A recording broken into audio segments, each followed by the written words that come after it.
Hey guys, this is Dave, and I've got the Hisenior Mega7. This follows the very popular Mega5 EST, but this does not have any EST drivers. It's just 6 BAs and a dynamic driver. And it is priced significantly lower than the Mega5 EST at $450. Of course, I've spent the last couple of weeks or so listening to the Mega7, trying it on a bunch of different sources and comparing it with other IMs, and I think I'm ready to share my thoughts with you guys. We have a lot to talk about, so let's get started.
Okay, so they've priced the Mega7 at $449. And again, this is a hybrid. It uses one dynamic driver and then 6 BA drivers. This is everything that you get in the box. You get the IMs and cable, of course, a protective case, a really nice assortment of both silicone and foam tips, a cleaning cloth, a shirt clip, some replacement filters, a cable strap, and the cable actually is not modular. And since it only comes with a 4.4 balance termination, they've also included this 4.4 to 3.5 adapter just in case your source only has a 3.5 headphone output. And we will come back to the cable here in a minute, but let's talk about the IMs. The faceplate design it's kind of plain. I think it's cool, I guess, but there's nothing really standout about it necessarily. If you prefer something a little more minimal, this might appeal to you. I do kind of like the all black aesthetic thing sometimes, but again, it is a little bit plain in my opinion. But the general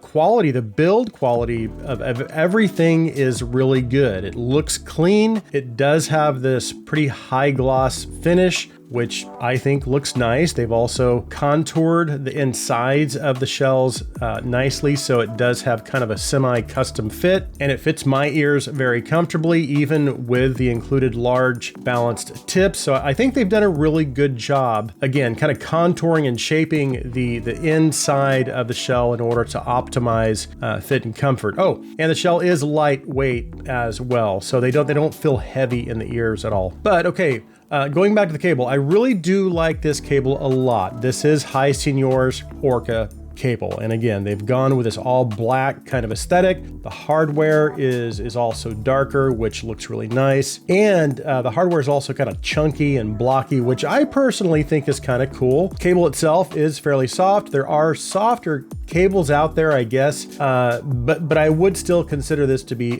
pretty soft. And it doesn't have any issues with memory or tangling at all. It's just generally a good looking, well-built, manageable cable. And apparently the cable can also be purchased by itself for $99 on their website. So despite the faceplate design being a little plain, everything else is great. Build and comfort are great. It's got nice accessories, lots of tips, but how does it sound? Well, let's talk about that.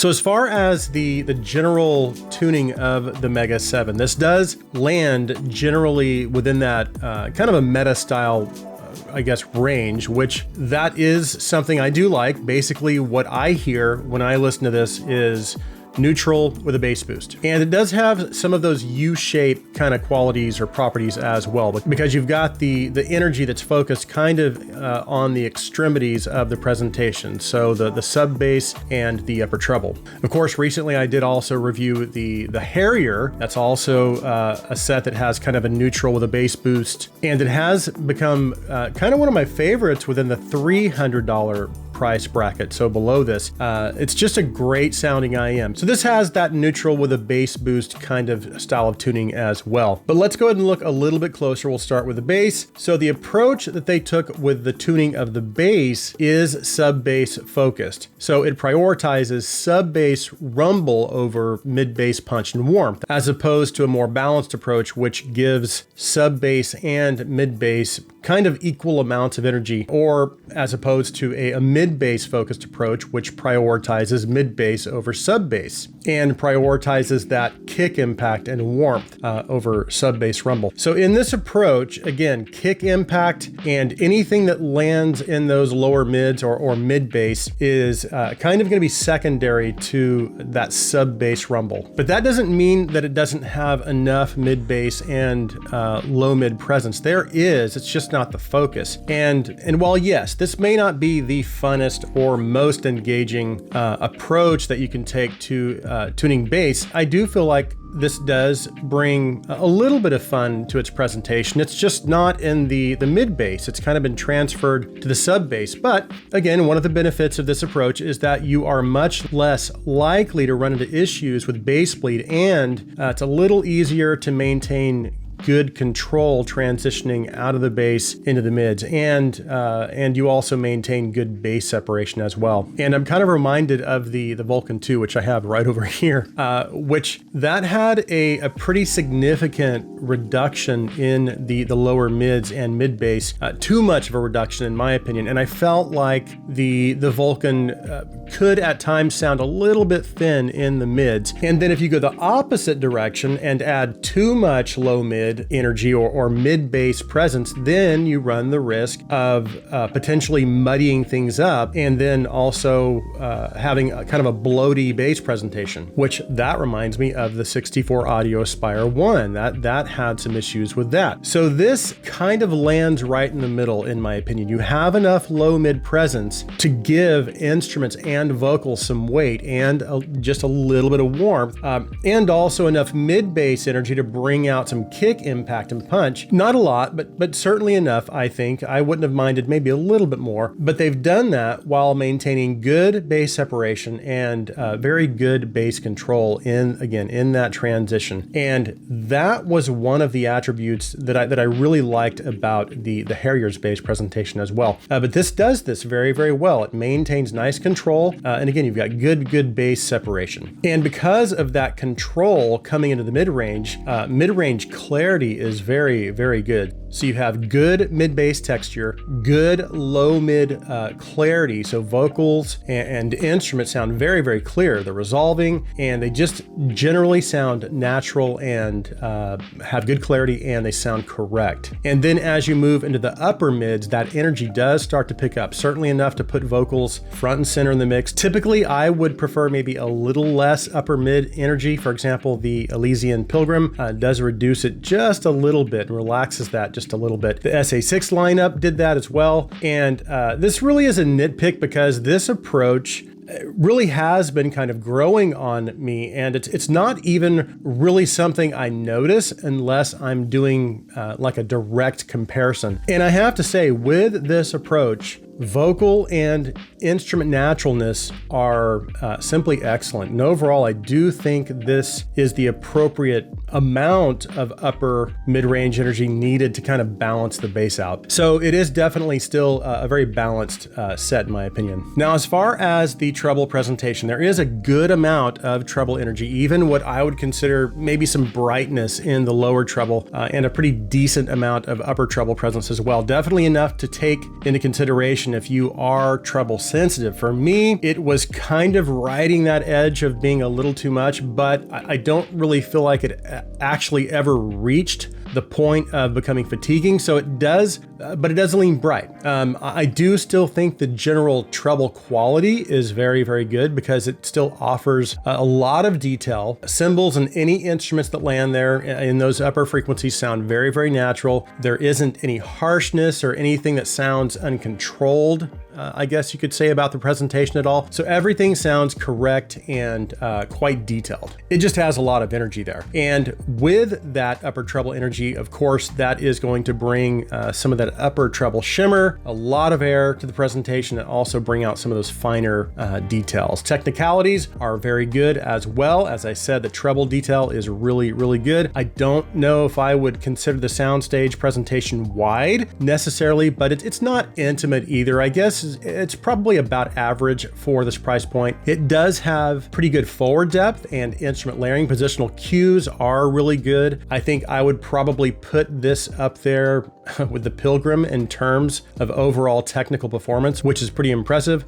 Now, as far as comparisons, we'll go ahead and start with the Mega 5 EST. The Mega 5 EST has a little more mid-bass energy, so it's going to bring a little more punch, a little more impact to the table. It's also going to bring a little more warmth. It also has a little less treble energy, maybe more of a mid-range focused tuning. So the Mega 7 is going to have a more sub-bass focused bass presentation and is also going to bring a little more treble and upper treble energy. It also has good vocal focus, but not quite as mid-range or vocal forward as the Mega 5 EST. So to me, the Mega 5 EST does seem to pull my focus a little more towards the upper mids and vocals. But as far as what I'd prefer, I think I actually still prefer the mid-range and vocal presentation of the Mega 7 and also the bass presentation of the Mega 7 as well, if I'm being completely honest. Now, compared with the Volume S, the Volume S is also going to bring a little more vocal energy than the Mega 7. It has more low mid and mid bass energy as well, so it's a little warmer, has a little more physicality and weight to it. It also has a little more of that mid bass impact, but maybe not as controlled as far as that transition out of the bass into the mids as the Mega 7. The Mega 7 has more sub bass energy to its presentation. Mid bass and lower mids are also maybe a little more relaxed, and it's going to have more upper treble energy. I do think that I prefer the treble presentation of the Volume S a little bit more, but then I also feel like the Mega 7 is going to bring a little more detail into the picture. I like them both a lot, but again, I think I might prefer the Mega 7 just a little bit more overall, despite the treble energy being a little north of my preference. It just seems like it's a little more balanced overall to me.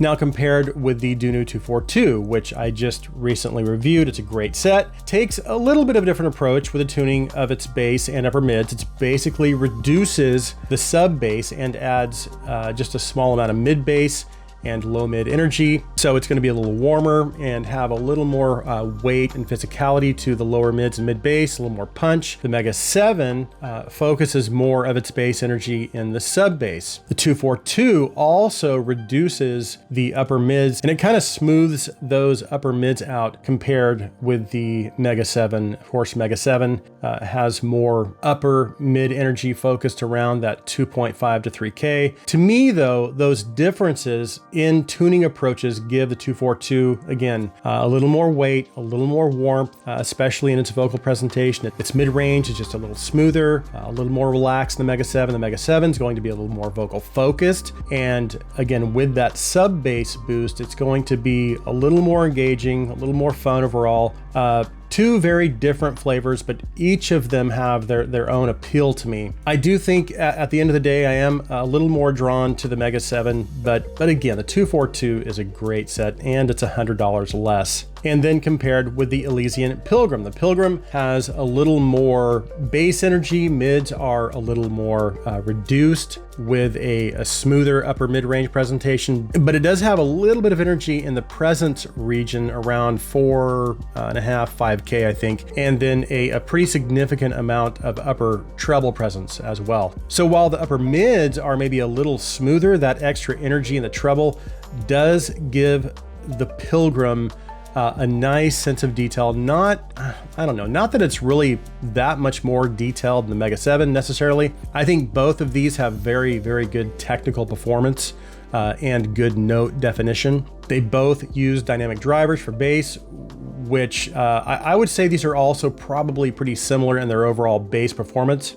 And this would be kind of a tough choice for me. I honestly don't know if I would really choose one over the other, although I guess if I was backed into a corner, I might choose the Pilgrim. But honestly, again, I really enjoy both of these sets a lot. Do I recommend the Mega7? Absolutely. This is a super solid IEM, no question. It's tuning. Again, it does fall kind of within my preference. Again, neutral the bass boost. You just need to be aware that it does have a pretty significant amount of treble energy. But generally, I think the quality of the treble is excellent for this price point. It also has great technical performance, and generally I'm just finding very, very little to complain about with this set. Aside from the design being a little plain, I think it's a great set, and it also has some great accessories. In any case, I think that does it for this review. Thank you guys so much for taking the time to watch. If you like my content, please take a second and hit that subscribe button. Also,